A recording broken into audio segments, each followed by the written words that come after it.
Halo, apa kabar Ibu Bapak semua? Hari ini firman Tuhan yang mau kita dengarkan diambil dari 1 Petrus 5 ayat ke-7. Firman Tuhan di sana menyatakan, "Serahkanlah segala kekhawatiranmu kepadanya, sebab Ia memelihara kamu." Bapak Ibu yang terkasih, banyak orang ketika melihat kita menjalani hidup setelah masa pensiun, mungkin menganggap bahwa kita tinggal menikmati hidup, tidak lagi seperti orang-orang muda atau seperti masa kita masih aktif dengan berbagai pekerjaan, tugas, dan tanggung jawab, dengan bermacam-macam persoalan yang harus dihadapi. Banyak orang berpikir demikian. Padahal memasuki usia lanjut bukan berarti hidup tanpa pergumulan. Justru seringkali kekhawatiran datang menghampiri kita. Banyak yang kita pikirkan: kesehatan, anak cucu, kondisi ekonomi, bahkan keadaan bangsa yang semakin kita rasa tidak menentu seperti saat ini. Kita menghadapi kondisi fisik dan mungkin penyakit kronis, masalah kesehatan seperti diabetes, hipertensi, gangguan jantung, nyeri sendi, dan lain-lain dapat mempengaruhi suasana hati kita. Rasa sakit yang berkepanjangan sering membuat kita merasa tidak berdaya, kita bergantung pada orang lain, kita merasa takut menjadi beban keluarga. Ini juga mengurangi rasa percaya diri kita. Kita juga mengalami banyak kehilangan dalam hidup yang dijalani ini. Kita mungkin kehilangan pasangan hidup kita. Anak-anak yang semula tinggal bersama sekarang menjalani hidupnya masing-masing. Sementara teman-teman sebaya kita satu persatu telah mendahului kita meninggal dunia.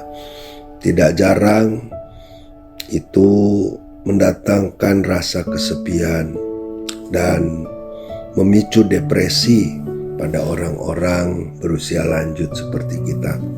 Kita juga mengalami perubahan peran dalam keluarga.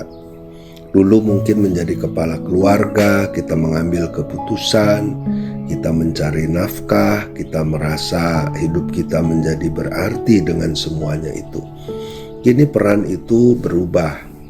Kita mungkin tidak siap secara batin dan perasaan kita. Kita bisa merasa bahwa dengan semua itu kita tidak lagi dibutuhkan. Kita kehilangan makna hidup dan kita menjadi sensitif terhadap sikap anak atau cucu yang kadang-kadang kita tafsirkan sedemikian rupa. Kita juga menghadapi situasi ekonomi yang terjadi di mana-mana. Berbagai kebutuhan pokok harganya menjadi semakin tinggi, sementara biaya kesehatan kita juga seringkali memikirkan dengan rasa khawatir. Kita takut kurang, kita khawatir membebani anak-anak kita. Kita juga gelisah memikirkan masa depan keluarga. Salah satu aktivitas yang sering dilakukan bagi kita sebagai lansia biasanya nonton TV atau baca-baca medsos. Lansia sekarang canggih-canggih. Kalau bingung tinggal tanya sama cucu. Kita melihat di dalam berita, di televisi, di media sosial, ternyata sekarang ini isinya rasanya lebih banyak soal konflik, politik, kriminalitas, atau isu ekonomi yang akhirnya bisa membuat kita overthinking. Kita khawatir berlebihan, kita khawatir terhadap masa depan bangsa, kita khawatir dengan lingkungan hidup yang harus dihadapi, oleh anak cucu kita. Dan karena itu, paparan informasi yang tidak disaring bisa membuat kita juga menjadi semakin stres. Setelah pensiun, aktivitas kita juga berkurang, drastis bahkan. Kadang-kadang tidak ada kegiatan yang bermakna. Kita ingin mengikuti berbagai aktivitas, tapi kita punya keterbatasan fisik, keterbatasan kemampuan untuk bersama-sama hadir dengan yang lain. Interaksi sosial yang sehat sebenarnya sangat dibutuhkan oleh kita. Namun saudara-saudara, Bapak Ibu sekalian, sebenarnya kita semua telah mengalami begitu banyak masa sulit di tengah-tengah perjalanan hidup kita. Di waktu-waktu yang lalu kita pernah mengalami krisis ekonomi yang tidak mudah. Kita mengalami pergantian kepemimpinan dengan berbagai perubahan yang terjadi di tengah masyarakat dan ketidakpastian sosial. Kita juga mengalami situasi yang mungkin ada saat kita jatuh, ada saat kita bangun. Tetapi dalam semuanya itu, Bapak Ibu yang Tuhan kasihi, kita melihat, kita merasakan bagaimana Tuhan tetap memelihara kita.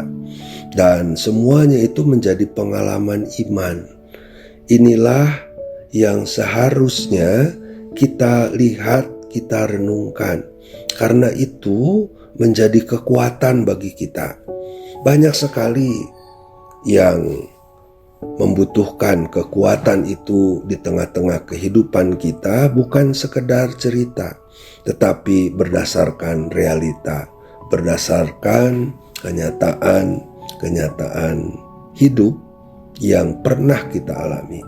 Sebagai orang percaya, firman yang kita dengar tadi mengingatkan, menyampaikan pesan, serahkanlah segala kekhawatiranmu kepadanya. Bukan sebagian, bukan hanya yang ringan yang kita serahkan kepada Tuhan, tetapi segala kekhawatiran, semua kekhawatiran kita bisa bawa kepada Tuhan. Menyerahkan kekhawatiran bukan berarti menyerah tanpa usaha. Karena menyerahkan kekhawatiran itu berarti kita mengakui bahwa Tuhan lebih besar dari situasi, kondisi yang harus kita hadapi. Kita percaya bahwa Tuhan akan tetap memelihara kita, juga orang-orang yang kita kasihi, bahkan kehidupan di sekitar kita. Kita tidak boleh membiarkan pikiran kita dikuasai oleh ketakutan. Dalam Yesaya 46 ayat 4 ada janji Tuhan yang disampaikan bagi orang percaya bahwa Tuhan akan menopang sampai masa tua dan rambut memutih. Artinya dengan firman itu mau dinyatakan bahwa Tuhan dari dulu sampai sekarang dan masa yang akan datang, Tuhan tidak akan pernah berubah. Tuhan tidak meninggalkan kita. Tuhan tetap bekerja meski keadaan sulit, walaupun situasi dan kondisi kita seakan-akan ada dalam situasi yang tidak sanggup lagi kita hadapi. Tuhan tidak pernah meninggalkan kita. Kita diajak untuk dengan tenang menghadapi semua situasi itu.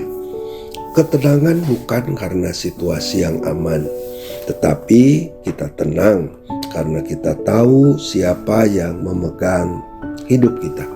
Bahkan ibu bapak sekalian, di tengah-tengah kehidupan yang tidak mudah ini, di tengah-tengah keterbatasan kita masih tetap bisa menjalani hidup dengan peran yang sangat penting bagi generasi muda.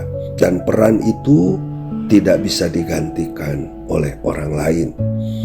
Saat ini generasi muda membutuhkan figur yang stabil secara emosi, figur yang dapat menghadapi kenyataan demi kenyataan dengan tenang, yang menjalani hidup dengan penuh pengharapan, tidak mudah terombang-ambing oleh keadaan.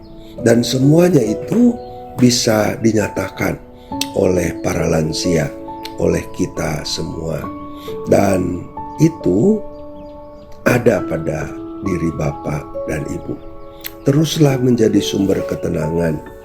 Teruslah menyerahkan kekhawatiran kepada Tuhan. Karena hidup yang tenang di masa tua itu adalah khotbah yang paling indah bagi anak dan cucu kita. Khotbah yang paling nyata bagi kehidupan yang dijalani oleh anak-anak kita. Mari kita berdoa. Tuhan Allah Bapa kami, berikan kami ketenangan menjalani hidup ini, memaknai masa tua kami menjadi teladan yang baik bagi anak cucu kami, bagi orang-orang di sekitar kami. Dalam nama Tuhan Yesus Kristus kami berdoa. Amin.